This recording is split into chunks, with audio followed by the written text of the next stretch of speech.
Hello students, तो हम अपने लेक्चर को आज स्टार्ट करते हैं। ठीक है, कल मैंने आपको बता दिया था कि सॉल्यूशन क्या होता है। ठीक है, सॉल्यूशन हमने पढ़ लिया था जिसे हम विलेयन बोलते हैं। सॉल्यूशन में मैंने आपको बताया था कि सॉल्यूशन दो चीजों का होमोजेनस मिक्सचर होता है, या फिर मैं बोल सकता हूँ कि दो कंपोनेंट्स में क्या होता है, वो समांगी मिश्रण होता है, जिसे हम सॉल्यूशन को हिंदी में बोलते हैं विलेयन। ठीक है, ये दो चीजों से मिलकर बना होता है। पहला क्या हो गया, सॉल्यूट, और दूसरा हो जाएगा सॉल्वेंट। वही अगर मैं विलेयन की बात करूं तो विलेय, सॉल्यूट को ही विलेय बोला जाता है और विलायक।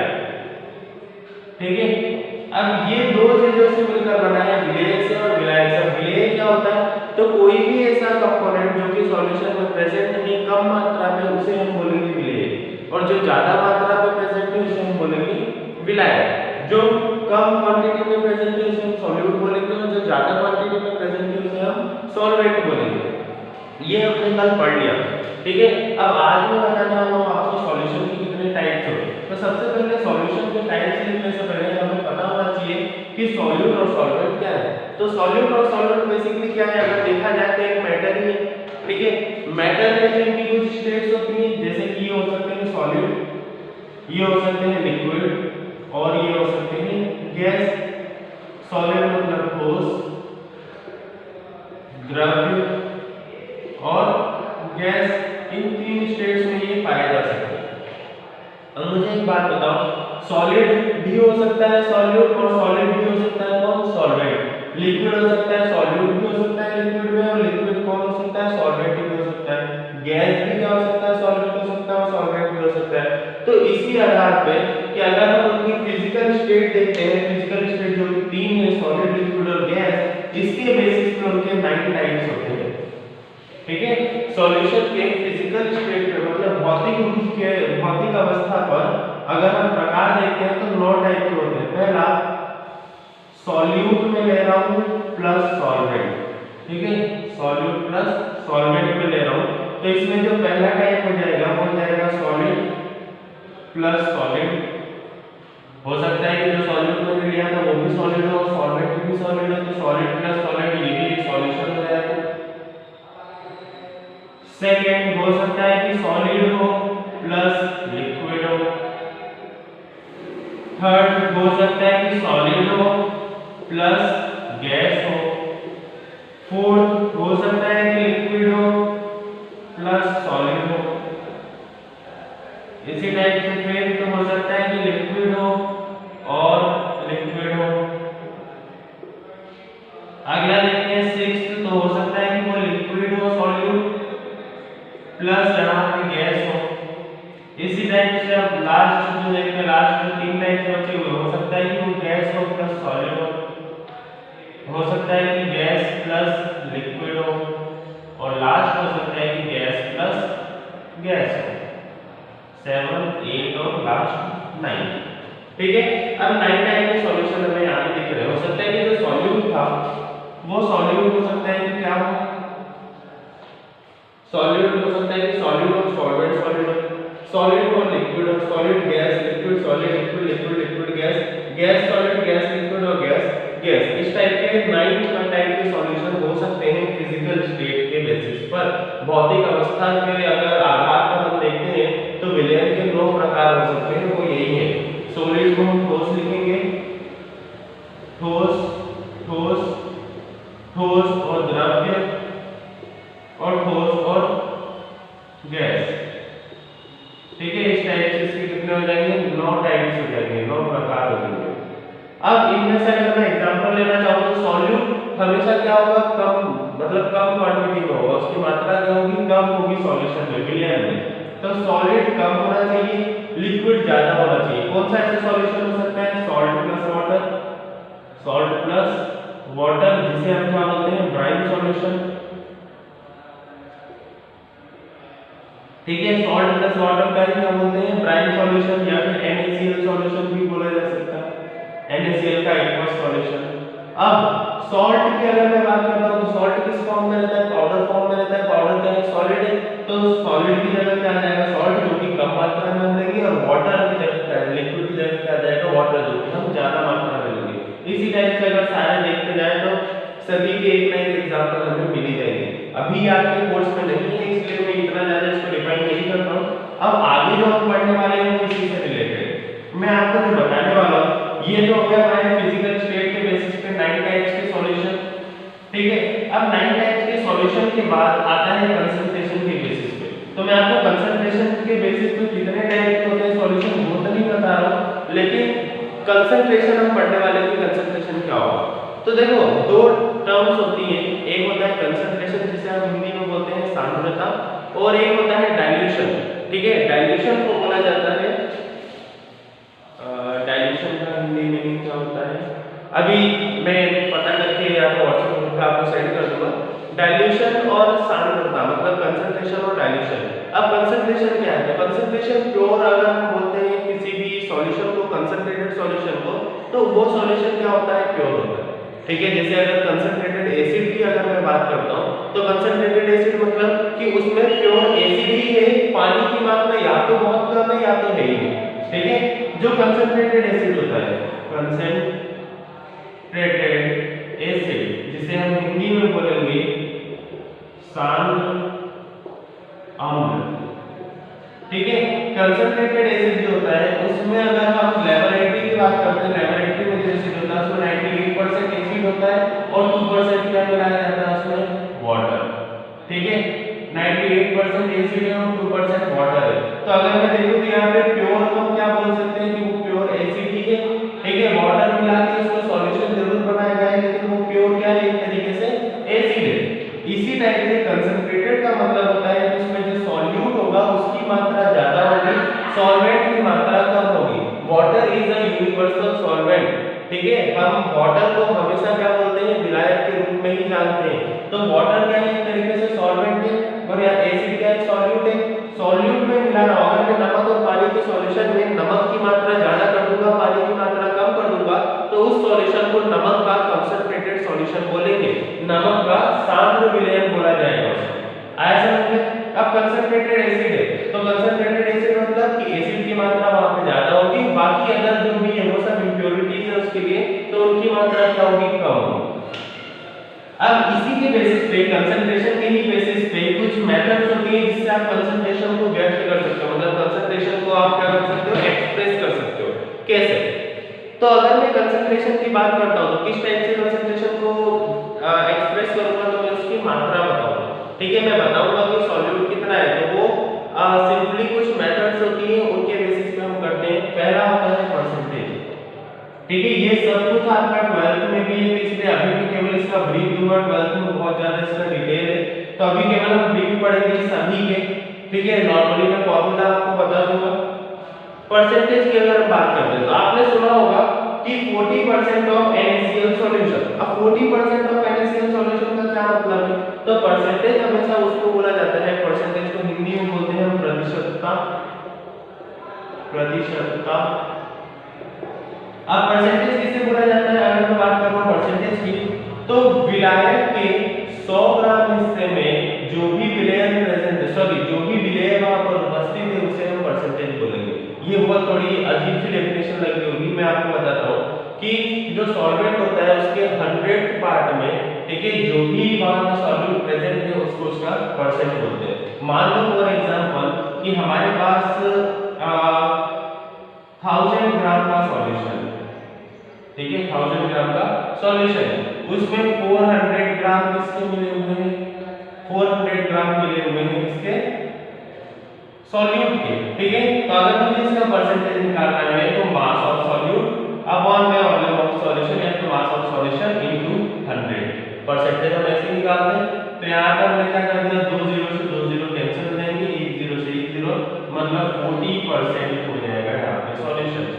आया समझ में? अगर मैं सॉल्यूट की बात करूं तो मान लो मैंने नमक मिलाया था 400 ग्राम, तो मैं यहां से क्या बोलूंगा? 40% ऑफ NaCl सॉल्यूशन। अब 40% ऑफ NaCl सॉल्यूशन का मतलब क्या है? तो इसका मतलब ये है कि पूरा जो सॉल्यूशन है 100%, उसमें से 40% किसकी मात्रा है? नमक की मात्रा है, बाकी सब क्या है? उसमें पानी है। अगर यही मैं हटाकर इसको 400 की जगह 800 कर देता तो यहीं पे उसकी प्रतिशतता क्या हो जाती? 80%, मतलब जो इसका परसेंटेज हो जाता है वो 80% हो जाता है, मतलब उस सॉल्यूशन में 80% हमारा सॉल्यूट ठीक है, और बाकी का क्या है उसमें अदर सॉल्वेंट। क्लियर है इतना? ठीक है, तो इस टाइप से हम परसेंटेज को डिफाइन करते हैं। परसेंटेज की भी फिर आगे टाइप्स होते हैं कि आप यहाँ पे ग्राम में ले रहे हो, मतलब आपने यहाँ पे मास लिया हुआ है, आपको वॉल्यूम भी लेना चाहिए। जैसे कि पानी की अगर मैं बात करूँ, पानी में कभी मास में होगा कि पानी का मास निकाल सकते हैं क्या? वाटर का नहीं, उसका क्या होगा? वॉल्यूम होगा, वो लीटर्स में नापा जाएगा। तो उसकी भी अलग टाइप्स होते हैं, लेकिन अभी के लिए केवल इतना समझो कि परसेंटेज का मतलब क्या होता है? किसी भी सॉल्यूशन में प्रेजेंट सॉल्यूट की मात्रा या फिर सॉल्वेंट की भी मात्रा अगर मैं पता करना चाहूँ तो सॉल्वेंट की भी मात्रा पता कर सकता हूँ। कैसे? मैं बोल देता हूँ कि एक सॉल्यूशन है जिस 1000 ग्राम का सॉल्यूशन है या फिर 1000 ml लिख दो, ठीक है, 1 लीटर का सॉल्यूशन है जिसमें क्या है, अगर मैं बात कर रहा हूँ सॉल्वेंट की, ठीक है, तो उसमें पानी मिला हुआ है 600 ml, 600 ml क्या मिला हुआ है? पानी। तो मल्टीप्लाई 100, 20 से 20, 10 से 10, 60% वाटर का क्या होगा? ये सॉल्यूशन हो गया। ऐसा समझ लें। तो कोई भी सॉल्यूशन जिसमें 600 ml वाटर मिला हुआ है उसको भी क्या होगा? यहाँ पे 60% वाटर सॉल्यूशन। अब एक छोटा सा एग्जांपल देता हूँ जिससे पूरा परसेंटेज एक बार में क्लियर हो जाएगा। मान लो कि एक सॉल्यूशन है, ठीक है, सॉल्यूशन मैंने कंसीडर किया यहाँ पे, इस सॉल्यूशन में 600 मतलब टोटल जो इसका वॉल्यूम है वो क्या है? यहाँ पे टोटल वॉल्यूम में मान लेता हूँ इसका कि 1000 ml का सॉल्यूशन है, ठीक है, इसमें 600 ml जो है वो क्या मिला हुआ है? वाटर मिला हुआ है, और 400 ml मैंने इथेनॉल मिलाया है, ठीक है, इथेनॉल एक कंपाउंड होता है जो आगे हम पढ़ेंगे। अभी ये मान लो 400 ml मैंने क्या मिलाया है? इथेनॉल। अब अगर मैं इसको परसेंटेज में डिफाइन करूंगा तो मुझे क्या करना पड़ेगा? किसी एक का परसेंटेज तो निकालना पड़ेगा। तो मैं निकालता हूं सबसे पहले इथेनॉल का परसेंटेज कि इस सॉल्यूशन में इथेनॉल का कितना परसेंट है। तो मैं देखता हूं 400 ml इथेनॉल मिला है, टोटल सॉल्यूशन 1000 ml का है, इनटू 100 हो जाएगा। तो 20 से 20 कैंसिल, 10 से 10, 40% क्या है? इथेनॉल है। ऐसा हमने टोटल सॉल्यूशन 100% का है, 40% इथेनॉल है, तो 60% हमारा बचा क्या हो गया? वाटर हो गया। क्लियर है? ठीक है, तो इसी टाइप से हम क्या निकालते हैं? इसकी परसेंटेज निकालते हैं। अब परसेंटेज निकालने के बाद सेकंड जो हमारा टॉपिक आता है, हो सकता है ये वीडियो थोड़ा लंबा जरूर बन जाए, लेकिन जो सेकंड हमारा टॉपिक आता है वो हम पढ़ते हैं जिसको हम बोलते हैं मोलरिटी। मोलरिटी, ठीक है, मैं आपको इसकी मोलरिटी को हम हिंदी में बोलते हैं मोलरता, ठीक है। अब मोलरता की अगर हम बात करते हैं तो मैं आपको लाइन बाय लाइन इसकी डेफिनेशन पढ़ के बताता हूँ। मोलरता की अगर हम बात करते हैं तो किसी विलयन की मोलरता पदार्थ के मोलों की वह संख्या है जो विलयन के 1 लीटर में उपस्थित हो, ठीक है, मतलब number of moles of solute present in 1 litre of solution is known as molarity. अब यहाँ पे ध्यान रखना, एक टर्म होती है मोलरिटी और दूसरी अगली टर्म होती है मोलरिटी। मोलरिटी, ठीक है, एक टर्म होती है मोलरिटी, दूसरी होती है मोलरिटी। तो अगर मैं मोलरिटी की बात करता हूं तो number of moles of solute upon में volume of solution in litre is known as molarity, ठीक है। सिंपल, एक बार मैं वापस से डेफिनेशन इसकी पढ़ता हूं। किसी विलयन की मोलरता पदार्थ के मोलों की वह संख्या है जो विलयन के 1 लीटर में उपस्थित हो। अगर इसका हम फॉर्मूला देखेंगे तो विलय की मोलों की संख्या अपॉन में लीटर में विलयन का आयतन, यहाँ पे क्या हो जाएगी? विलय के मोलों की संख्या, मोलों का मतलब पता ही होगा अणु, ठीक है, मॉलिक्यूल्स, विलय के मोलों की संख्या, विलयन का लीटर में आयतन, लीटर में आयतन। ऐसे में अगर मैं इसको इंग्लिश में लिखूं तो number of moles of solute, number of moles of solute present in 1 liter of solution, volume of solution in liter। ऐसा समझे? ये क्या हो गया? हमारा मोलरिटी हो गया। मोलरिटी को हम डिफाइन करते हैं कैपिटल M से, ठीक है, कैपिटल M से रिप्रेजेंट किया जाता है इसको, मोलरिटी को। तो अभी आपको समझ में आ गया होगा। मान लो 5 ग्राम सॉरी 5 मोल्स किसी भी सॉल्यूशन के या किसी भी सॉल्यूट के किसी सॉल्यूशन में मिले हुए, 1 लीटर सॉल्यूशन क्वेश्चन में मिलेंगे। तो मैं इसको डायरेक्टली निकाल सकता हूँ 5 अपॉन में 1 लीटर, तो यहाँ पर हम 1000 ml कर देंगे और इस टाइप से इसको क्या निकाल सकते हैं, मोलरिटी निकाल सकते हैं। इसके मैं न्यूमेरिकल आपको आगे बताऊंगा। सेकंड आते हैं मोलरिटी, इसी का जस्ट अपोजिट में बोल सकता हूँ, बस इसमें अंतर क्या है कि विलेन का लीटर में आयतन था, तो यहाँ पे क्या हो जाएगा, उसका द्रव्यमान हो जाएगा। ठीक है, मोलरिटी की अगर हम बात करते हैं तो किसी विलेन की मोलरता पदार्थ के मोलों की वह संख्या है जो विलेन में 1 किलोग्राम में उपस्थित हो। ठीक है, तो यहाँ पे जो मोलरता होगी, मोलरता वो क्या है, मोलरता हम डिफाइन कैसे करते हैं, स्मॉल एम से। तो पदार्थ के मोलों की वह संख्या है जो 1000 ग्राम में, मतलब विलेन के जो विलायक के 1000 ग्राम में उपस्थित हो। तो मैं यहाँ पे फॉर्मूला लिख देता हूँ इसका। फॉर्मूला में उसने क्या बोला है, विलेय के मोलों की संख्या और विलायक का केजी में भाग। तो विलेय के मोलों की संख्या जैसा आपने ऊपर पढ़ा ही था, विलेय के मोलों की संख्या विलायक का केजी में भाग। ठीक है, अब विलेय के मोलों की संख्या अगर हम देखते हैं तो वही सेम है ऊपर जैसे। मोलरिटी में क्या होता है, बस लीटर में आता है, और मोलरिटी में क्या होता है, मोलरता जब हम निकालते हैं तो वहां पे क्या आता है, केजी में आता है। इन दोनों में और कोई खास अंतर है नहीं।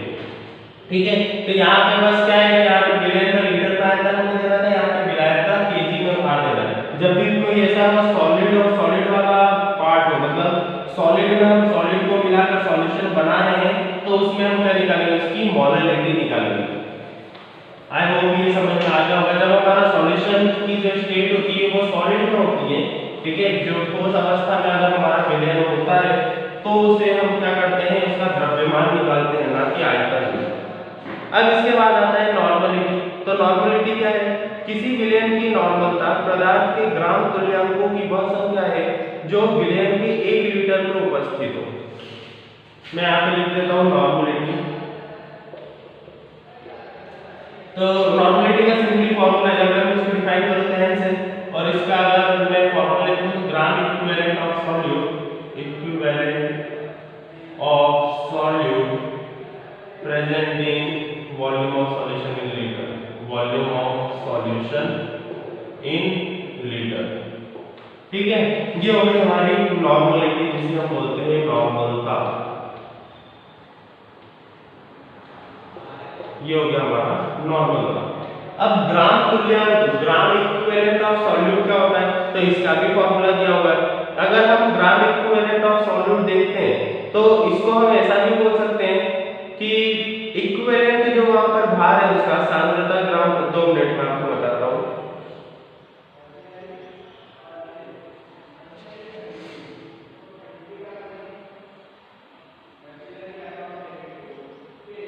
ठीक है, विलय का ग्राम तुल्यांक अपॉन में विलयन का आयतन। अब यहाँ पे क्या बोला है उसने, नॉर्मलिटी में जब हम लिख रहे हैं तो ग्राम इक्विवेलेंट ऑफ सॉल्यूट है, तो क्या रहेगा, ग्राम तुल्यांक,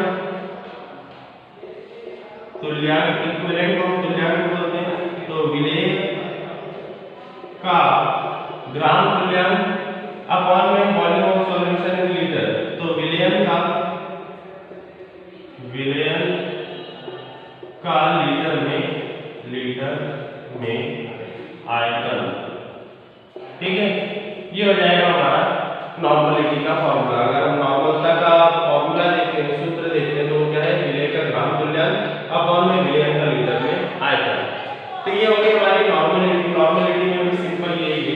अभी इतना ज्यादा अगर ये समझ में नहीं आ रहा हो तो सिंपली फिर भी इनके नाम याद कर लेना, नॉर्मलिटी, फॉर्मलिटी, जो भी हमारा मोलरिटी हमने निकालना सीखा है। लास्ट इसमें अभी जो बता रहा हूँ वो है फॉर्मलिटी। फॉर्मलिटी अब क्या होता है, फॉर्मलिटी को हम x से डिनोट करते हैं, और इसका फॉर्मूला क्या है, ग्राम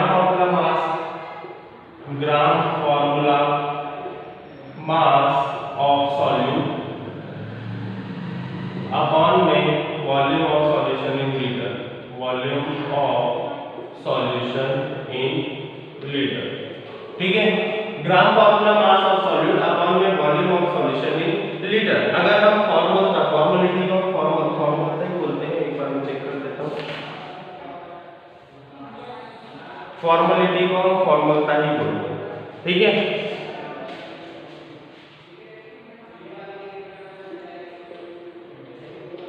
फॉर्मलता, अगर हम फॉर्मलता की देखते हैं तो ग्राम फॉर्मूला मास सिंपली विलेय के ग्राम सूत्र द्रव्यमान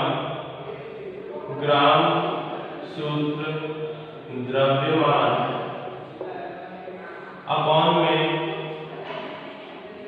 ग्राम सूत्र का द्रव्यमान अपॉन में क्या जाएगा, volume of solution in litre, मतलब विलयन का लीटर में आयतन, ये क्या हो गया इसका फॉर्मूला, ठीक है। अब ये ग्राम शुद्ध द्रव्यमान, और इससे पहले फॉर्मेलिटी में हमने पढ़ा था ग्राम इक्विवेलेंट, ठीक है, ग्राम तुल्यांक। ये क्या होता है, तो जब मैं कल आपको मॉलिक्यूलर मास निकालना बताऊंगा किसी भी एलिमेंट का, किसी कंपाउंड का, तब मैं आपको बताऊंगा ग्राम फॉर्मूला मास हम कैसे निकालते हैं या फिर ग्राम इक्विवेलेंट मास हम कैसे निकालते हैं, जैसे कि नॉर्मलिटी और फॉर्मेलिटी में उसने बोला है। तो यहाँ पे सिंपली क्या है कि जो भी सॉल्यूट प्रेजेंट है किसी सॉल्यूशन में, अब सॉल्यूशन का पहले से हमने जो मास है वो सॉल्यूशन का जो हमने यूनिट है वो पहले से फिक्स किया हुआ है, जैसे कि सॉल्यूशन को हमने बोला है कि हम लीटर में ही मेजर करेंगे, तो इस टाइप से हम कंसंट्रेशन को क्या कर सकते हैं, डिफाइन कर सकते हैं, कंसंट्रेशन को एक्सप्रेस कर सकते हैं। इसके बाद के कुछ पॉइंट्स होते हैं